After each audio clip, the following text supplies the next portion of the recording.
Sci-Fi Buzz is ready to rock this Halloween weekend with makeup effects master Matthew Mungle. He won an Oscar for Bram Stoker's Dracula.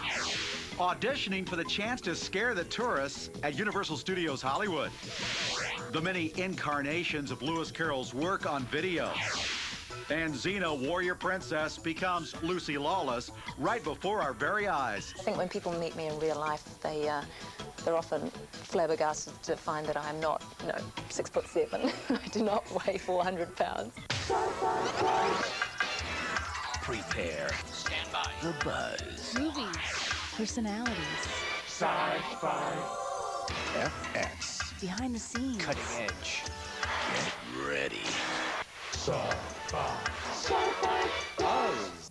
It's the Halloween special edition of Sci-Fi Buzz. Welcome, everybody. Mike Jarrett here with your kingdoms of science fiction, fantasy, and horror. Oh, it's been such a long day here at Sci-Fi Central, let me tell you.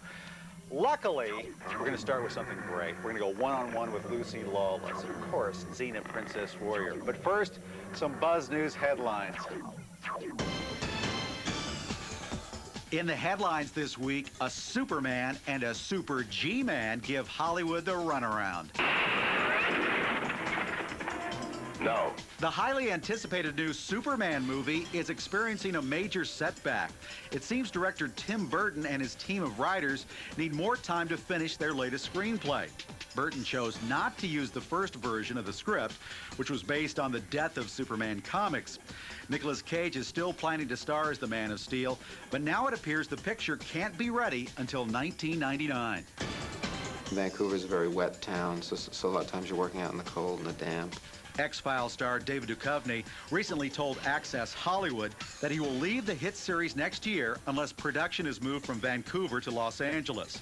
Duchovny wants to be closer to his wife, actress Téa Leoni, who showed The Naked Truth is shot in Los Angeles. So it's possible that next season Mulder and Scully will trade in their trench coats for tank tops. And that's the latest buzz.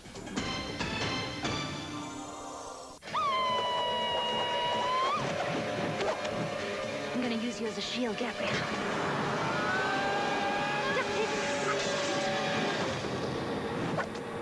I win! Xena, Warrior Princess continues to kick butt. The fantasy action series has begun its third season as the highest-rated dramatic TV show in syndication. I am a lunatic with lethal combat skills. If I stay around here much longer, some innocent people are gonna get killed. Xena's devoted fans have made a star out of New Zealand native Lucy Lawless. She plays the title character with a fearless veracity that has wowed both male and female viewers.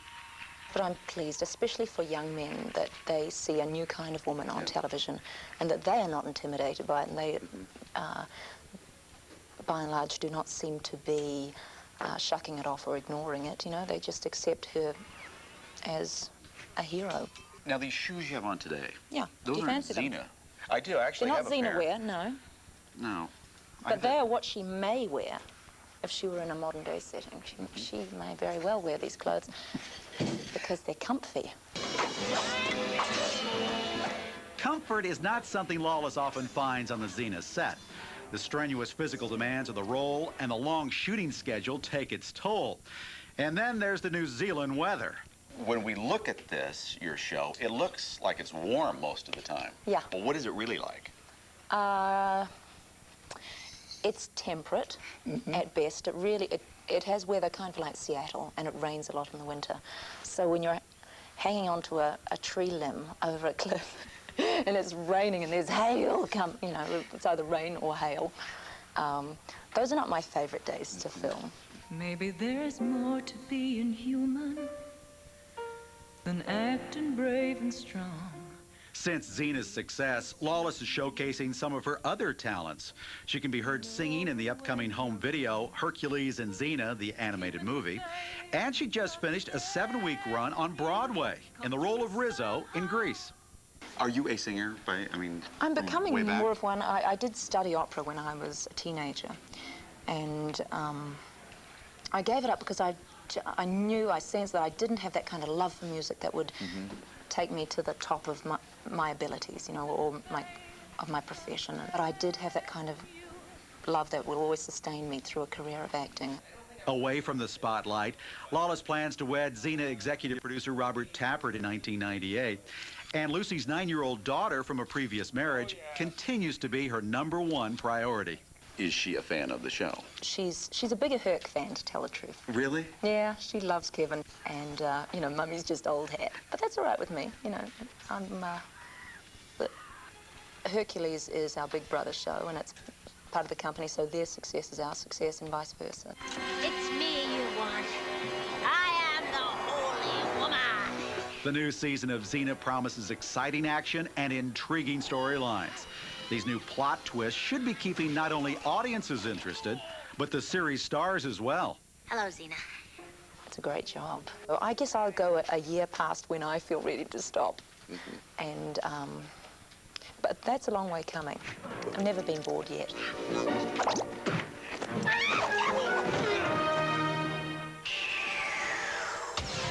Next on The Buzz, the hot hand in movie makeup these days, Matthew Mungle.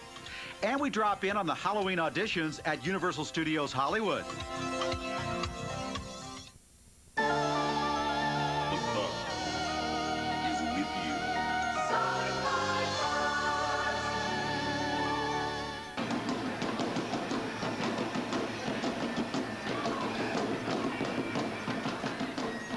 Halloween is a very busy time at the Universal theme parks, both in Florida and here in California. In fact, here at Universal Studios Hollywood, it's their very first Halloween Horror Nights, and it's in full swing, as you can tell. Now, a few months ago, I was on hand when hundreds of would-be characters auditioned for this very big night. Some of Hollywood's oddest performers came out in full costume for the occasion. Halloween is my holiday, and, you know, I'll do about anything for it. Naturally, there were celebrity horror experts on hand to help judge the competition. Oddest, weirdest people that I can find is what I'm going to look for. Somebody that can really scare you. If you were walking down a street and you saw them, you'd go the other way. Don't hate me because I'm beautiful, yes. I'm expecting to see some very gruesome, grotesque things. I just saw some, actually, on the way in. And it looks delightful. From their shrieks and applause, it was clear the judges were not disappointed. Linnea Quigley even got into the action.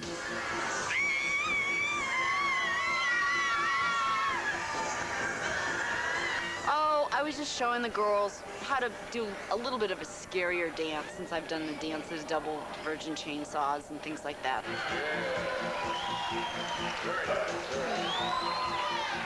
Even Judge Ed McMahon had to admit he was impressed by the talent. Let me put it this way. I think the only actor we've seen so far today that would make Star Search is the guy with the rats.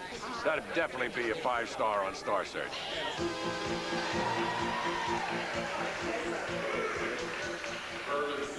The guy with the rats was good. I worried about the rats. I mean, I worried about the safety of the rats, you know. Only the plague can provide such a foul stench.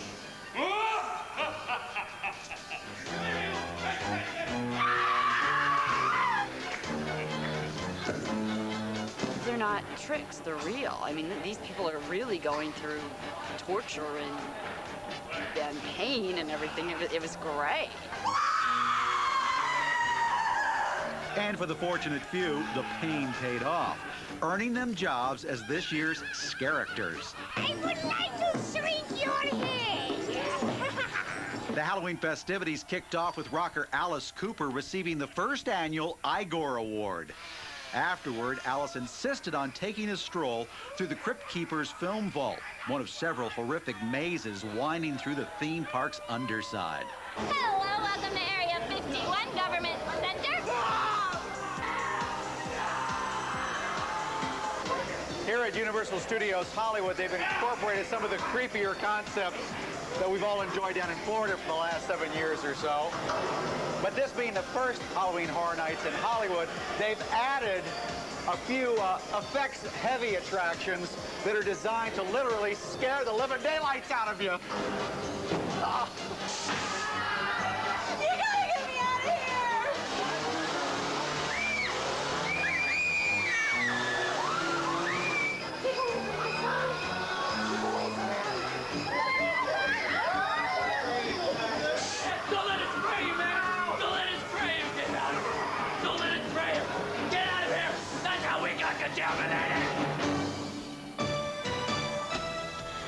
This is Greg Grant from Nyack, New York, and I've got a great Halloween idea for you if you happen to be in the New York area. It's the Jekyll and Hyde Club, and it's open year-round in Midtown Manhattan. It's a restaurant and nightclub filled with lots of cool, weird stuff. You know, you can wine and dine among the bizarre and unusual. I mean, they got stuff like Dr. Jekyll's transformation. There's the Great Talking Sphinx, and Somebody sent this to me. Oh my God. Somebody knows, Helen. How? If you got a good scare from the movie I Know What You Did Last Summer, know that you've made Matthew Mungle a happy man. As one of Hollywood's top makeup effects artists, Mungle helped create some of the film's frightening moments. This is the mold from I Know What You Did Last Summer. First, the face was cast, as I said, and they were done in clay. The eyes were sculpted open. The mouth was cleaned up a little bit. And then an ultra-cal mold, which is this, was made of his face. Actor Ryan Phillippe from the film was amazed at the resemblance between the head created by Matthew and his own. And it's bizarre because you never get to see yourself three-dimensionally. There's no way possible to do it, really. So being able to walk around myself and, like, look at me from points of view that I never could before was interesting. And frightening, but interesting. This isn't the first time Matthew's work has impressed an actor. He was responsible for aging James Woods in last year's film, Ghosts of Mississippi. I had a day and a half, basically, to design that makeup. You have to completely hone in on how a person is going to look as they're growing older. You know, how is this wrinkle going to fold, and is the neck going to sag this way or this way? Mungle enjoys working on all film genres, but it's obvious he has a soft spot for horror. After all, his work on Bram Stoker's Dracula won him an Oscar. I was put to the task of applying the makeups on the set through all the bat character and the wolf character, and I would watch it on the set and upkeep it during the day. And I designed made all the fangs and things like that for the film. On Dracula, Matthew worked closely with the multi-talented Gary Oldman. Having to put Gary into that makeup 4.5 hours a day, Gary Oldman was amazing. As an actor, he is just stupendous, you know. If I ever had to do prosthetics on a person every day, you know, for a run of the film, he would be the one, because he loves to get into the characters. Mungle is also using his skills for a little side business venture. Have you ever seen this product? Alien in a bottle? We were approached by Russell Seifert, who sculpted this little alien, and we thought, hey, it'd be a great little project to do, and also to sell to the general public. So we started making these, mass producing these, and we sell about at least about 8,000 a year. We put latex around it and pull the latex away so it looks like a membrane around it. Despite the success of these unusual creations, the talented artist fully intends to stay close to his makeup chair. It's always a challenge. Each job is different. Each job, no matter whether it's an age makeup, it's totally different, you know, and it's very creative. I mean, I just love this business so much because each job is different and creative.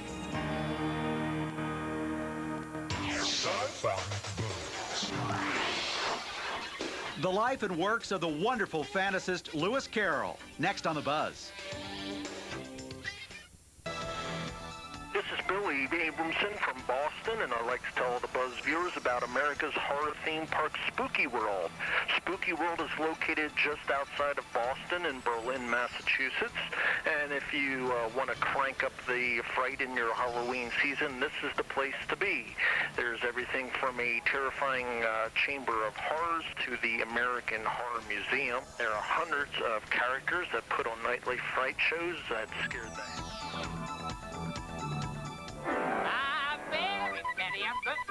To me?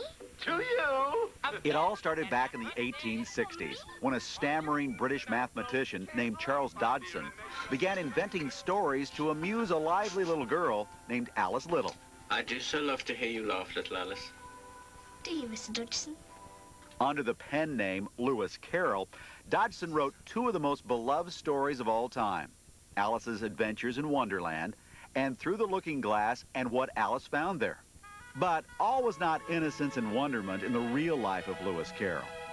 A critically praised biography by scholar Morton Cohen suggests Carroll was a repressed Victorian with an attraction to prepubescent females. One rampant rumor of the day held that at 31 years old, Carroll proposed to an 11-year-old Alice. We all want you to be the little girl you once were. Oh, the little girl Mr. Dodgson made me out to be. You mean 70 years ago? Yes, yes. Lewis Carroll's Alice. Carroll's dark side is evident in the 1985 film Dream Child. The story follows an elderly Alice to New York City for a celebration of the centenary of the author's birth. She arrives in the midst of the Depression when people are desperate to believe in Carroll's fanciful tales. Dodson's coming back to haunt me. He's coming back. I don't know what to do. English actress Coral Brown, also the late Mrs. Vincent Price, plays an 80-year-old Alice who has spent years stifling the memories of her youth. The film features colorful Wonderland characters like the Mad Hatter and the March Hare, courtesy of Jim Henson's Creature Shop. I'm late. I'm late for a very important date. No time to say hello, goodbye. I'm late. Carroll's timeless story has been the basis for several films produced on both sides of the Atlantic. But top-notch animation and memorable sing-along songs have made Disney's 1951 version an enduring favorite with Alice fans. Happily, Alice in Wonderland recently got star treatment in a deluxe Laserdisc edition from Disney Home Video. The box set includes Walt Disney's debut TV show, 1 Hour in Wonderland, along with several other Alice-related treats.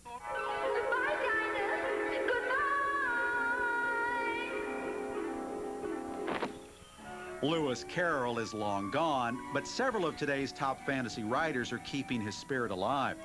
Fantastic Alice is a tribute to the Queen of the Looking Glass and her creator. Complete with new stories from Wonderland, the book, edited by noted fantasy writer Margaret Weiss, has the heroine confronting a whole new set of crises. And find the pleasure in all their simple joys, remembering her own child life and the happy summer days. As we near the centenary of Lewis Carroll's death in 1898, we can marvel at the fact that his Alice books have never been out of print. In fact, next to the Bible and Shakespeare, these whimsical tales are the most widely translated and quoted books in the world.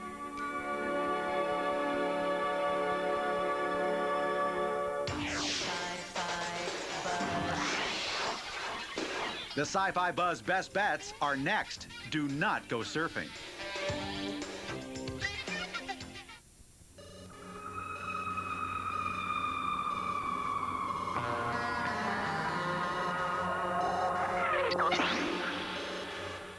We have flying toasters and crashing saucers on this week's Buzz Best Bets. Help me, Augie Ben Doggy. Golly! Hot on the heels of the Star Wars Special Edition comes an updated version of the 1977 spoof Hardware Wars. And like its big screen cousin, the special edition of this 20-minute parody has been redigitized, remastered, and re-released on video with over 20 new so-called special defects. A space saga of romance, rebellion, and household appliances, Hardware Wars follows the adventures of Fluke Starbucker, Ham Salad, and the beautiful princess Android as they battle steam iron spaceships and flying toasters. In celebration of the re-release, you can get Hardware Wars for under $10 at your local Sam Goody, Suncoast, or Musicland stores. If you prefer your spaceships saucer-shaped, check out Saucer Attack, Pop Culture in the Golden Age of Flying Saucers. This colorful new book illustrates the 1950s love affair with flying saucers, from vintage magazine and comic book covers to movie posters, trading cards, and toys. And those are this week's Buzz Best Bets. One more letter from the Sci-Fi Buzz mailbag before we go here. He's been drooling for a half an hour here. Dear Buzz, in last summer's Batman and Robin movie, why were there nipples on both Batman and Robin's costumes, but none on Batgirl's? Why? Well, all I know is that Joel Schumacher came up with the nipple idea in the previous Batman movie, Batman Forever. Now, the next time I see Alicia Silverstone, which hopefully will be soon, I will ask her if she was the one who nixed the nipples on the Batgirl costume. Actually, we tried to put nipples on these Sci-Fi Buzz t-shirts, but John Platt here nixed that idea, and it's probably a good idea. More importantly, everybody, next week on Sci-Fi Buzz, we're going to have a preview of the wedding between Worf and Dax from Deep Space Nine. See you next week.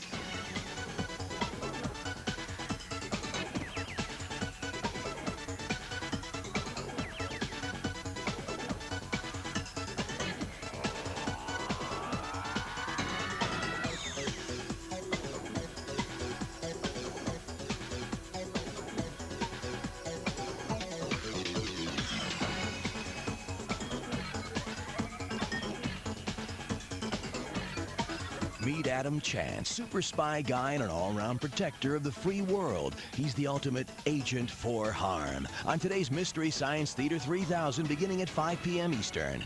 Now, stay tuned for the making of Starship Troopers next.